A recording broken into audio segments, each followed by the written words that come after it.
Hey everybody, I wanted to make a video talking about what I believe, after quite a bit of playing around with it, is probably going to be the most min-maxed version of Blood Sacrament in 3.21 Crucible. I have done pretty extensive testing and digging, and I think that this tree with the gear that I'm going to show is probably going to be the best Blood Sacrament build in Crucible. Now, there are a few changes from 3.20 Sanctum that have changed up some things, but truth be told, most of the big changes, nobody was really kind of running them in the first place because there just wasn't many, if at all, really any people that tried to min-max a Blood Sacrament build. But there was one person that did, and I actually probably need to mention him here before I continue, Want and to destroy? which is where I got a lot of the information for what I'm about to show here. However, I've switched it around to basically be in line with what I think will be updated for 3.21. So just wanted to shout out to this guy called Lucas. He's this German fellow. He seems pretty cool, but he really pushed Blood Sacrament pretty far last league in Sanctum, and so I took a lot of ideas and things out of this video. However, I've kind of updated it for 3.21. Yeah, this was hard because he didn't post his path of building. I posted a comment here and he didn't reply for like the whole 2 weeks, and I basically had to manually craft a lot of these pieces of gear that he has, and it's anyways, it would help if there was a path of building, but I got it all figured out. Anywho, so the starting with the skill tree, the biggest changes for Blood Sacrament in 3.21 are, I would say, firstly, the big mastery change. With the life mastery change, with the big one being, oh boy, where is it? Uh, yeah, this one here. So 10% more maximum life if you have at least 6 life masteries allocated. This is pretty big. This definitely is worth the 6 points, even though basically all the other life masteries are useless. We still take all of them because the 10% more maximum life is pretty big. I mean, it's literally like kind of having another blood magic. So not as much as Dissolution of the Flesh, which gives you 30%, but paired with blood magic and this new mastery, you're getting 50% now, more maximum life. So we have to take all this other stuff, even though it does nothing, except for the 50 life. This 50 life is fine. But these other things just pretty much don't do anything for this build. I mean, I guess you could maybe argue that the low life node can help a little bit, but not really. For the most part, it's the 4 other masteries are kind of dead stats, but they all make up for the 10% more max life. Next thing I did was I really tried to push this tree to be as efficient and as good as possible, but at the same time, being both an extremely good tank, or not, sorry, not tank, extremely good boss killer and an extremely good mapper. So I really tried as hard as I can to push water, or what's the expression? Get water out of stone, and create kind of a hybrid of the bosser and the mapper into one. And I've done this in several ways that I'll show here. One thing I did was from our friend that I mentioned earlier. I did take his idea of getting a cluster jewel that is pretty much perfect. All attributes, max life, strength, and 35% increased effect with 12% fizz damage. These points are extremely efficient along with 2 jewel sockets. These little points give a crazy, crazy amount of damage. And these points beat a 6% life node. They beat, yeah, I mean, they're just really efficient nodes. So this wheel is extremely good, pairing with the fact that you get 2 additional jewel sockets. One of the ways that I really push this build's damage is pretty much by getting 2 crit multi with life and with global fizz damage. Now, granted, these jewels are going to be very hard to get, and like I said, this is kind of a pretty min-maxed version of the build. These jewels are probably going to cost around about 15 to 25 divines each. The best way to make these is to have the fractured percent increased life, and then you would either fossil or you would just reroll crit at harvest. I think fossil is technically better. I remember I watched Belton's video. I think doing the fossil spam is a little better.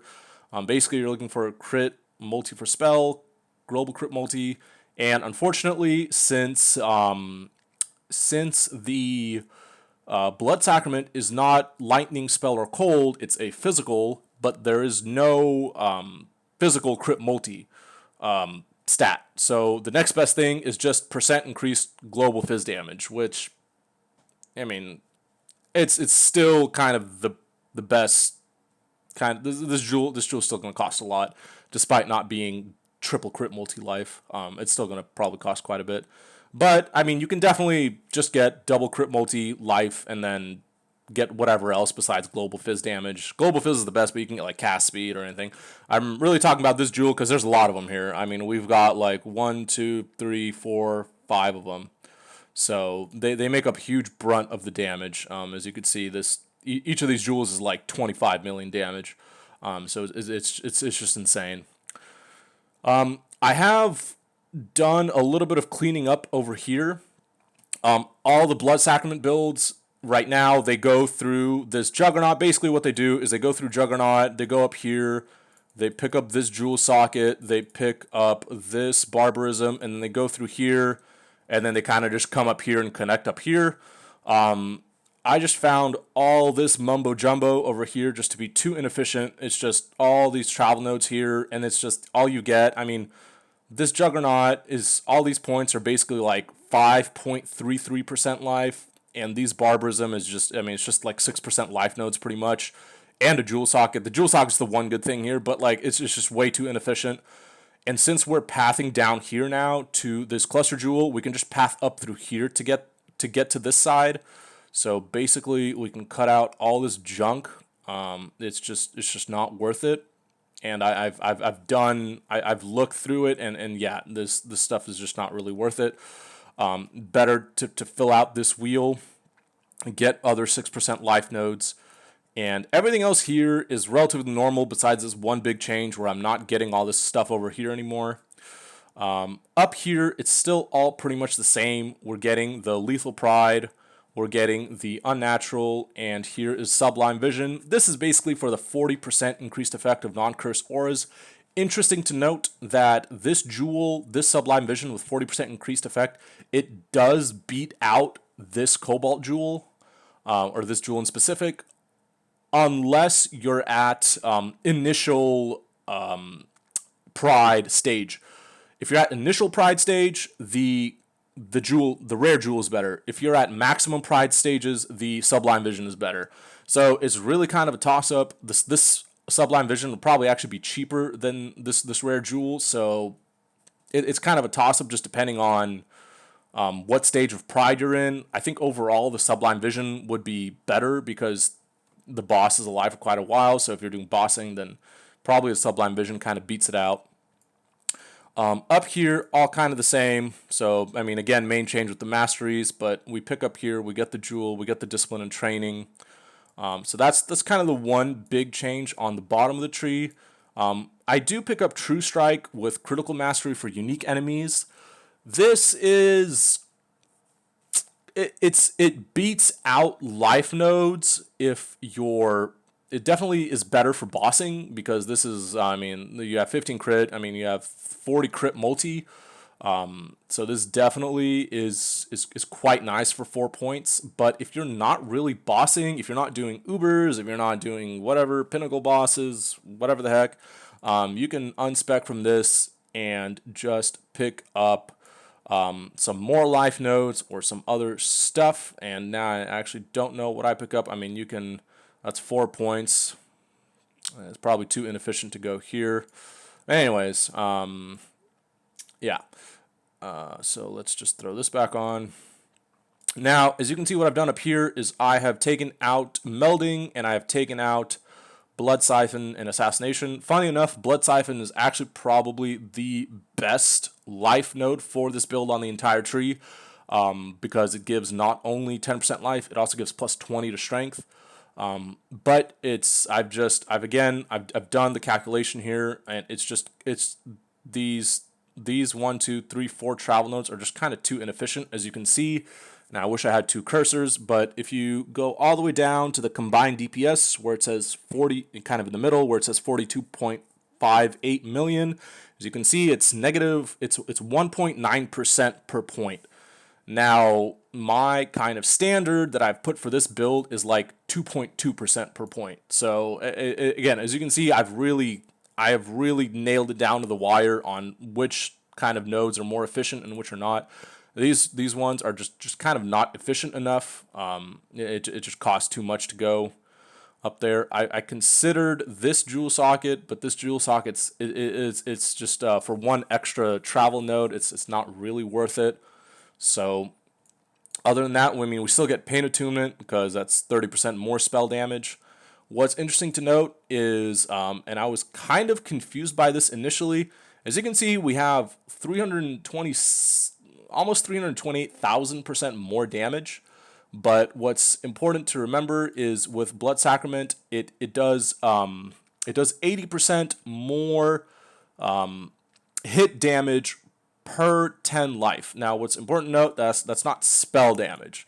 So it's just this more 80% per 10 channeled life, it only applies to the hit.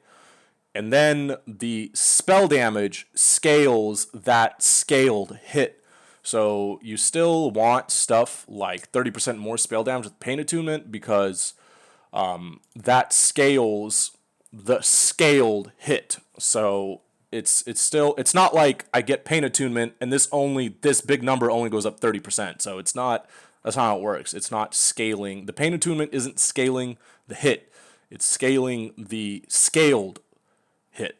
So it's basically a more and more multiplier. Anyways, it's kind of hard to kind of explain, but hopefully that sort of makes some sense. So that's the tree. Otherwise, I don't really believe there's any kind of ways to make this too much more efficient. I'm kind of still looking at potentially some not intuitive leaps, but the ones that go to the keystones. But I can't really. I've scanned through, and I can't really find anything that seems worth a jewel socket to take. So as it stands, this is how I see the build. Now it's really awkward because there's like one life node that we just don't have allocated, but I couldn't find anything better than this 5% life with 4 strength. That's kind of awkward that's there, but I don't really see, because we're out of 6% life nodes. There's no other 6% life nodes anywhere as far as, because this is just a 5er. This is a 5er. We got this 6%. Melding kind of sucks because it's only 3% life, so these aren't really worth it. Anyways, so that's the tree. So one big thing to note is I don't use Pathfinder, and why do I not use Pathfinder? Is because I use Mageblood. You can, and this is kind of segueing into the gear for this build. I chose to use Mageblood for more of the side of mapping. I think Mageblood is just a huge quality of life. It allows the super fast movement speed, the capped resists, immune to curse, immune to freeze. It's just I think it's just too obviously an insane, rare Stygian with life, percent life, strength, cooldown recovery, all that crap.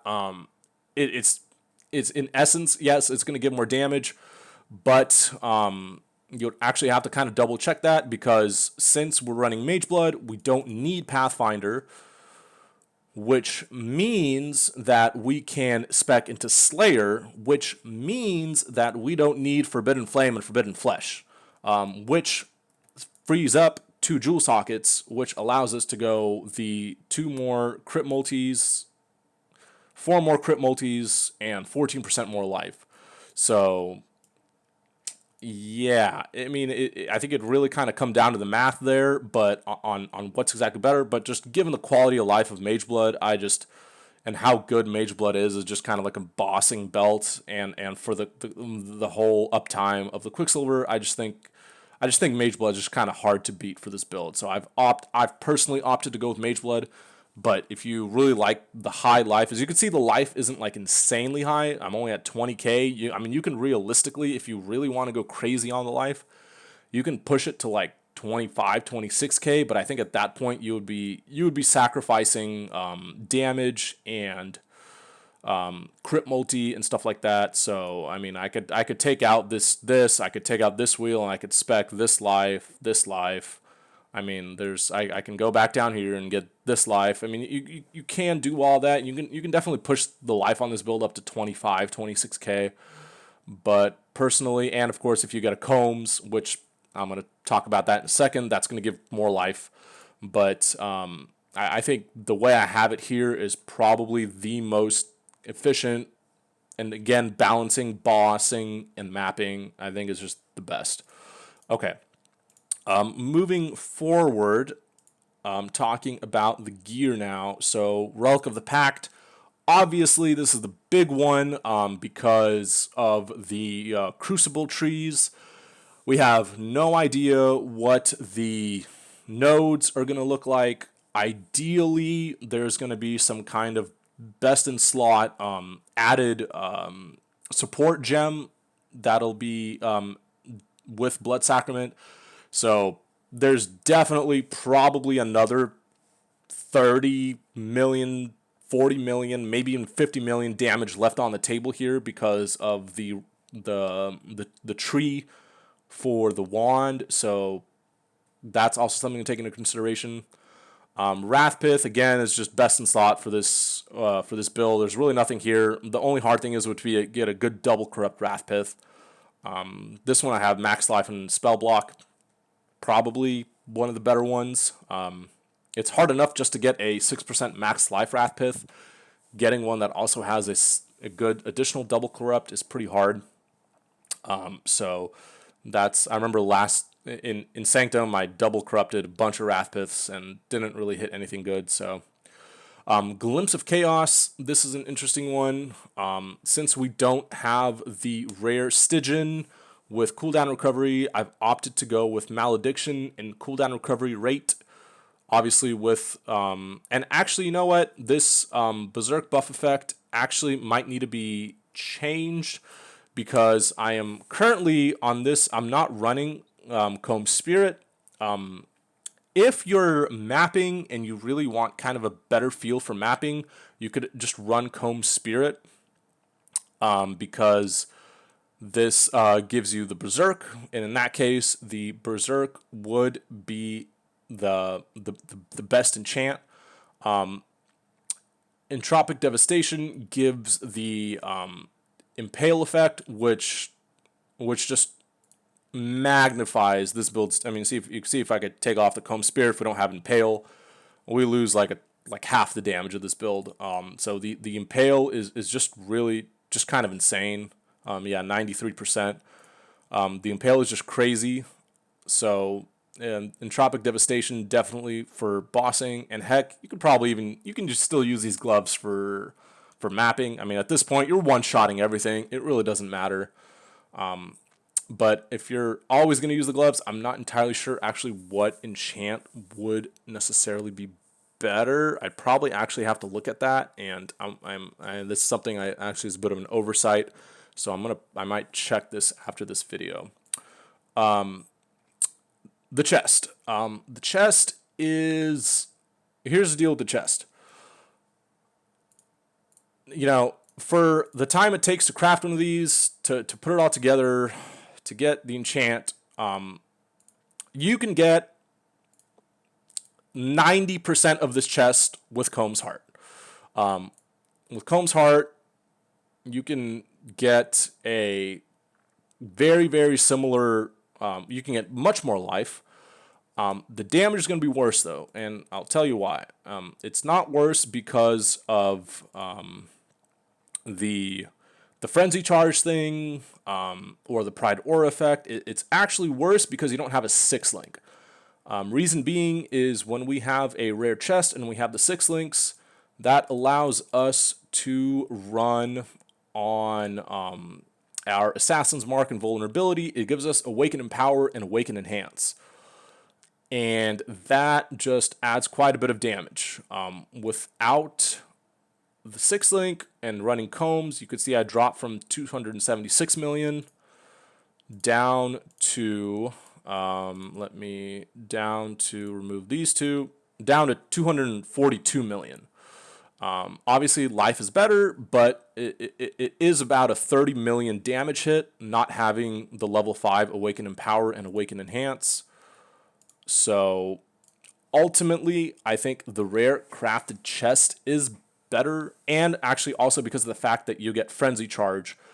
You also don't get Frenzy Charge with Combs, so I actually also forgot to remove that. So you won't be getting Frenzy Charges with Combs. So it's actually a little bit bigger than a 30 million hit. It's actually, let me check what that is. Yeah, it's actually probably more like a 50 million hit. So the crafted rare chest is actually definitely better because that opens up the Empower Enhance and it opens up Frenzy Charges. So ultimately, crafted chest is the way to go. But getting something like this until, I don't know, maybe a month. You won't get a chest like this probably until like a month and a half into the league. Maybe not a month and a half, but definitely like a month. Maybe give it like week 5 or week 6. I think you can maybe start to craft a chest like this. But yeah, so this is definitely just one of those end game things. The gloves we already talked about. I mean, again, you kind of have some leeway here on which one you want. The boots, not much just to really say about the boots. Best case scenario is you get Fractured Essence Life, and then Abyssal Socket, Tier 1 Strength, the movement speed. You can get Onslaught, or I actually prefer the Onslaught, and this is just, again, for the mapping side. But you can also get the movement speed if you've the other movement speed condition, whatever, I don't know. Poison, and then the Tier 1 hybrid life there. This jewel is just kind of whatever. I actually, yeah, anyways. An amulet like this would probably be the best. You know, funny enough, I pulled this amulet from the guy off YouTube that I showed in the beginning of this video, and I think I actually sold him this base on Sanctum, because I remember I had a 15% strength and an 8% max life synthesized amulet, and I think I sold it to him, because I think it was the same base, and I think I was the one that was, anyways, funny side story, I think I was the one that sold him the base, but he finished it, and it kind of looks like this, and this is probably what would be the best amulet. Having a synthesized strength, max life, with max life, area of effect, area damage, damage while leeching, strength, crit multicast speed. Obviously, we don't have Lake Jewelry anymore, so there's no way for us to get, you know, what is it, like 60 crit multi and 200 life. I mean, that's not an option now. So this is the next kind of best min-max thing. Then an Essence Worm with a double corrupted strength and int. Now, if you're wondering how to get this, it's not too difficult. Basically, what you have to do is you get a bunch of unset rings. You have to then gilded fossil them to get the additional vendor implicit. Then you have to catalyze them for the attribute modifiers. Then you have to val them in hopes that you hit percent increased strength. It doesn't matter what the other one is. Ideally, you want percent increased strength. Then you have that rare unset ring, and then you have to mythic orbit to hope it'll turn into an essence worm. There's kind of a process to it, and it actually is not as easy as it sounds. That guy that I showed in the YouTube video, he actually probably did that like 1,000 times, and I don't think he hit it. So this is actually a pretty hard ring to hit. Yeah.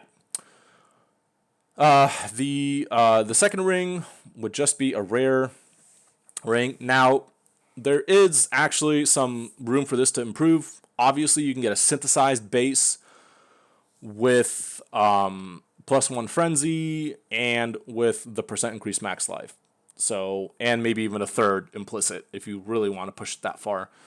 But life, cast speed, this I took straight from his profile. So, crafted damage, strength, global crit multi is probably the best rare ring. Granted, you just want a synthesized one, so makes it that much harder. Excuse me. And then just kind of regular bottle fate with all the flasks for mage blood, the cluster jewel, the unnatural, the 2 jewels here, dissolution of the flesh, obviously, the lethal pride, the jewels, Watcher's Eye. Yes, ideally you would get a Watcher's Eye like this, with double damage, with impales you inflict 2 hits, with 60% fizz damage. Now, there's a way that you can not have to pay like 5 meters for a Watcher's Eye like this. And that way is you just get 2 Watcher's Eyes with 2 mods each. So you want the double damage on both of them, but then you can put in the 60% fizz for mapping and the impales for bosses. Now, the reality is you'll still one-shot everything, even with there's probably no point to even switch out the Watcher's Eyes, because either way you'll still be one-shotting everything and it just doesn't matter. So, whatever, but that's an option. The Sublime Vision and more of the crit multi-jewels. So that is what I believe is going to be the current kind of best version. Now, I'm not done entirely making all the gem setups, but kind of this is what I have so far. So in the body armor, obviously we have the curse setup with Arcanist brand, faster casting. In the unset ring goes the pride. I don't like to use Petrified Blood. I think Petrified Blood's I personally don't see the point in it. I think you're just sacrificing way too much damage, especially once you factor in the double damage, the impale. Just for some kind of survivability, I think Petrified Blood's absolute complete waste of time. I would 100% go with Pride. I think Pride is definitely the way to go. Oh, look, some extra damage. All right. In the in the shield, just shield charge, life tap, faster attacks. The weapon, we want life tap, awaken brutality, second wind. This is pretty standard. Now, obviously, this is going to be with some caveats that it depends on what the tree you're going to have for the wand. So, the boots, Val RF, efficacy, increased duration. I mean, you can maybe kind of add one more thing in here. If you can add the Berserk setup, and then you can also throw in like the portal with the cast when damage taken. I'm still not entirely sure how to fill in the rest of the, like, we don't have any gems in the gloves. Originally, we were supposed to have the enfeeble, temp chains, and what was the other one? Vulnerability? I don't remember. It was supposed to be for the balance of terror. This one right here, yeah, enfeeble, temp chains, vulnerability. This gave a huge amount of extra damage. Unfortunately, we don't have access to Balance of Terror anymore. So unfortunately, we are losing out on 10% tangible damage, 40 crit multi, and 25 cooldown recovery rate. Really though, this is just really only a bossing thing, and either way, it would be kind of overkill because, I mean, still gonna one shot everything. So yeah, would have been nice to have though, but that kind of leaves open the glove gem setup. So that's kind of to be determined. You could maybe put like a the one of the guard skills or whatever. I don't know. But anyways, I will put this path of building in the description below. One little small change is that I decided to actually leak start this build as RF with the changes to excuse me, with the changes to the fire node, giving you 1 life regen per 1 uncapped fire res. This build has plenty of access to life regen and life everywhere, so I think it should be relatively easy to level this build with RF and some kind of spell. And then I'll maybe at that point, once I kind of get through the leveling process, I'll see. I might maybe I might swap out of RF then at that point to Exsanguinate, or I might just stick to RF depending on how it feels and go all the way until I'm able to get the wand. So it's also something I'm looking at. Anyways, this is going to be my kind of ultimate min-maxed endgame version of Blood Sacrament for 3.21. I have talked for about half an hour now. Wow. And hopefully, if anyone has been interested in playing this build, gets something out of this video. If there's any kind of improvements or optimizations that you see or you find, definitely put them in the comments below. I would be more than happy to take a look and see. So that's all. Thank you guys for watching, and let's have fun on League Start.